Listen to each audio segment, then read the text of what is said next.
from America's finest city. This is Real Talk San Diego on ESPN 1700. What's happening, gang? You are back live in the Secret Stash, hanging out, tracking down some of the coolest local people, talking about some important local stuff. Who knows? Maybe catching a story or two in the process, with the singular goal of leaving you a little better than how we found you. I'm your host, Jesse Ibanez, co-founder of the Greenhouse Group, helping folks get into and out of homes. That's our game, right down here in the heart of San Diego, and moving those people with purpose.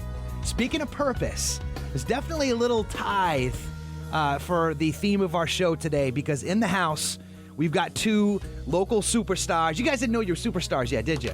That just happened right now. Hanging out, of course, with John Forrest Hilbert and David M. Parker. They're holding down the fort over at Andersen, Hilbert, and Parker. So stoked to have you guys in the house today. Secret Stash Nation. Gonna leave us a little better than how you found us today. You didn't know that, huh? That's Couple right. things going down today. I'll introduce my esteemed gentleman to the right first. John, say hello to your fans.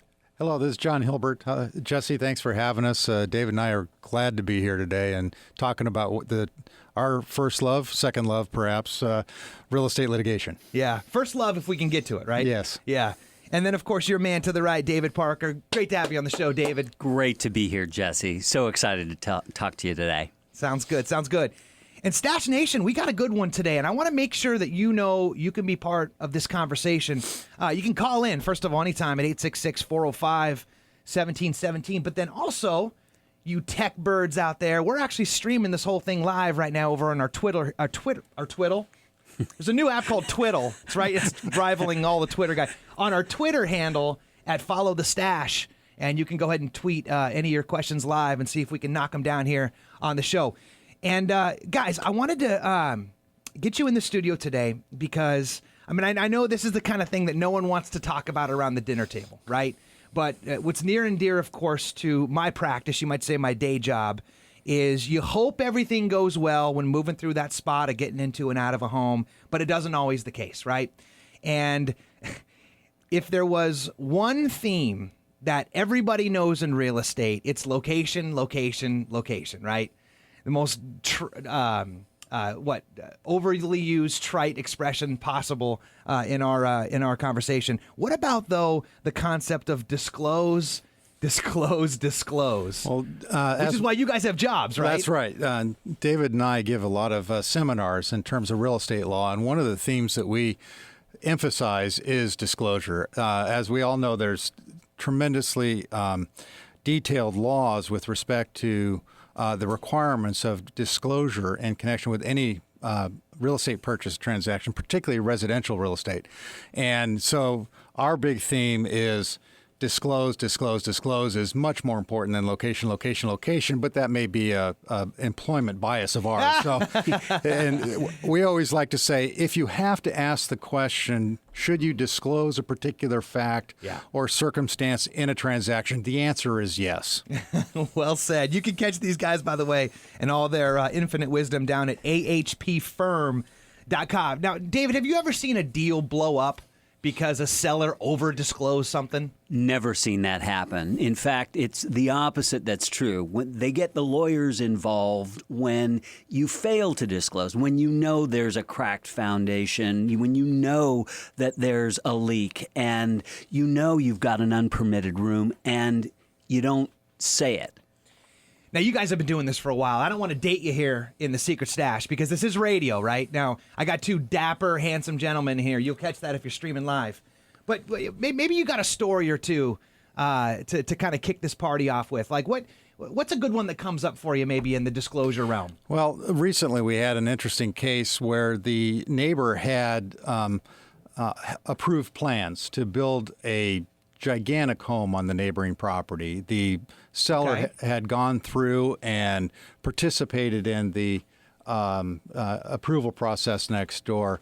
And it turned out that neither the seller nor the seller's broker told our clients about that particular planned improvement next door. Aha. And that's something that went to litigation and was involved in a very expensive, very long litigation and arbitration. And it turns out that the seller and the seller's broker were held responsible for not disclosing that the neighbor had approved plans to build what we affectionately called the Taj Mahal next door.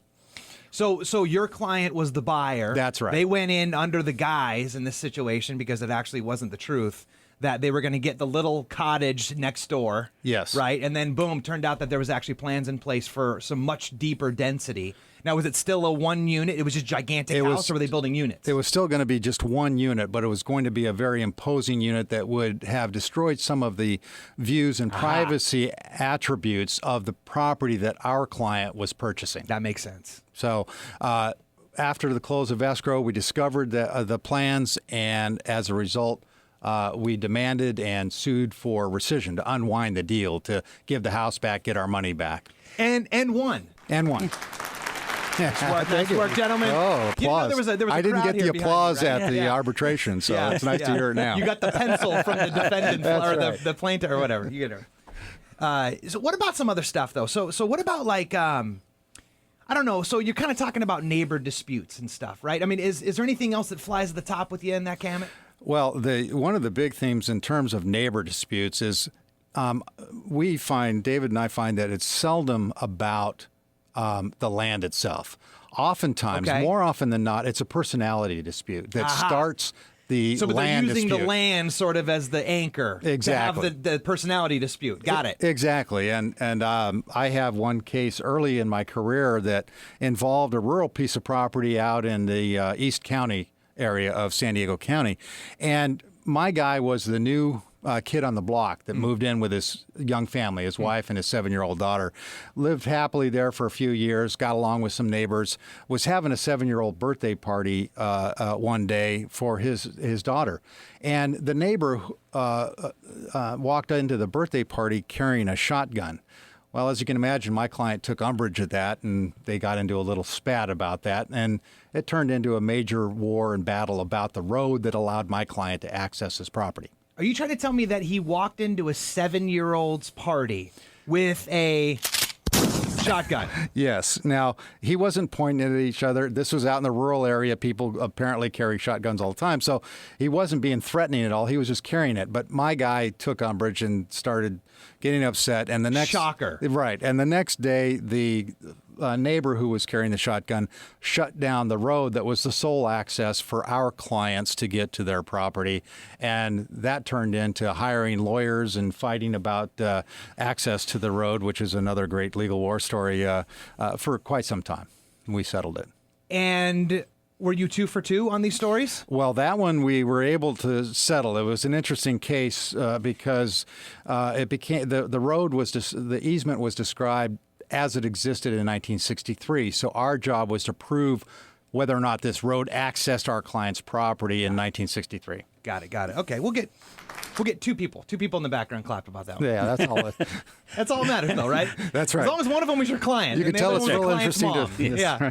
It was a good outcome. Yes. David, what about, like, I don't know, what else is, like, what's another thing that's going on in your industry right now? Like, Hot topic right now is real estate fraud, forgery. Dun, dun, dun. What's happened a lot with the mortgage meltdown is you have homeowners who are on the outs with their bank and who are in foreclosure and who want some way out of the mess that they're in.